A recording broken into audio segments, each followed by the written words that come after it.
Action king അർജുനെ അറിയാത്തവരായി ആരും ഉണ്ടായിരിക്കില്ല. ഈ 60-ാം വയസ്സിൽ പോലും ചടുലമായ രീതിയിൽ ഫൈറ്റ് ചെയ്യുന്ന താരം എല്ലാവരെയും ഞെട്ടിക്കുന്നു എന്നതാണ് സത്യം. കന്നഡ ചിത്രങ്ങളിലൂടെ പ്രേക്ഷകരുടെ ഹൃദയത്തിൽ കയറിയ അർജുൻ സിനിമാ ലോകത്തെ അവിഭാജ്യ ഘടകമായി മാറിയത് വളരെ പെട്ടെന്നായിരുന്നു. അർജുന് ഒരു ഫ്ലാഷ് ബാക്ക് പ്രണയകഥ ഉണ്ടായിരുന്നു എന്നത് പലർക്കും അറിയാത്ത കാര്യമാണ്. സിനിമയിൽ തന്നെയുള്ള ഒരു താരത്തെ ആയിരുന്നു അർജുൻ പ്രണയിച്ചത്. നടി നളിനിയായിരുന്നു അത്. 2 സിനിമകളിലാണ് ഇരുവരും ഒരുമിച്ച് അഭിനയിച്ചിട്ടുള്ളത്. ഈ 2 ചിത്രങ്ങളിലെയും ഇവരുടെ കെമിസ്ട്രി ആരാധകർ ഏറ്റെടുക്കുകയും ചെയ്തിരുന്നു. സുഹൃത്തുക്കളോടടക്കം അർജുൻ ഈ പ്രണയകഥ സംസാരിച്ചിരുന്നു.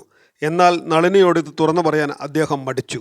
അന്നത്തെ അസിസ്റ്റന്റ് ഡയറക്ടറായ രാമരാജനുമായി നളിനി പ്രണയത്തിലായിരുന്നു എന്നതാണ് കാരണം. പിന്നീട് കരകാട്ടക്കാരൻ എന്ന സിനിമയിലൊക്കെ അഭിനയിച്ച് പേരെടുത്ത ഗ്രാമീണ നായകൻ രാമരാജൻ തന്നെയാണ് നളിനിയുടെ കാമുകൻ. നളിനിയുടെ വീട്ടിൽ രാമരാജനുമായുള്ള വിവാഹം മാതാപിതാക്കൾ സമ്മതിച്ചില്ല. ഇതോടുകൂടി രാമരാജനും നളിനിയും ഒളിച്ചോടാൻ തീരുമാനിച്ചു. വിവാഹം കഴിഞ്ഞാണ് അവരുടെ പ്രണയകഥ എല്ലാവരും അറിയുന്നത്. ഒരു അഭിമുഖത്തിലാണ് ഇക്കാര്യങ്ങളെക്കുറിച്ച് അർജുൻ പിൽക്കാലത്ത് തുറന്നു പറയുന്നത്. നളിനിയും രാമരാജനും പ്രണയിച്ച് വിവാഹം കഴിച്ചുവെങ്കിലും അവരുടെ ബന്ധം അധികകാലം നീണ്ടുനിന്നില്ല എന്നതാണ് സത്യം. തൻ്റെ വിവാഹ ജീവിതത്തിൽ വളരെയധികം മോശം അനുഭവങ്ങളാണ് ഉണ്ടായതെന്ന് പിൽക്കാലത്ത് നടി നളിനി തുറന്നു പറഞ്ഞിരുന്നു. ഒരുപക്ഷെ അർജുൻ അന്നേ നളിനിയോട് തൻ്റെ പ്രണയം തുറന്നു പറഞ്ഞിരുന്നുവെങ്കിൽ ചിലപ്പോൾ നിങ്ങൾ ജീവിതത്തിൽ ഒരുമിക്കുമായിരുന്നില്ലേ എന്നാണ് പ്രേക്ഷകർ ചോദിക്കുന്നത്.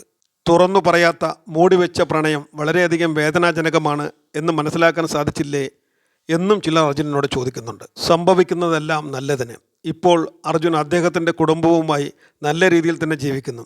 ഈ അടുത്ത കാലത്തിറങ്ങിയ വിജയിയുടെ ലിയോ എന്ന ചിത്രത്തിൽ അർജുൻ കിടുക്കൻ പ്രകടനമാണ് കാഴ്ചവെച്ചത്.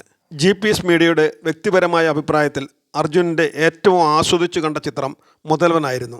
ആ ചിത്രത്തിൽ അർജുൻ ഒരുനാൾ തലവരായി ആറാടുക തന്നെയായിരുന്നു. ആക്ഷൻ കിങ് അർജുന് ഇനിയും ധാരാളം നല്ല സിനിമകൾ ലഭിക്കട്ടെ എന്ന് GPS മീഡിയ ആശംസിച്ചുകൊള്ളുന്നു.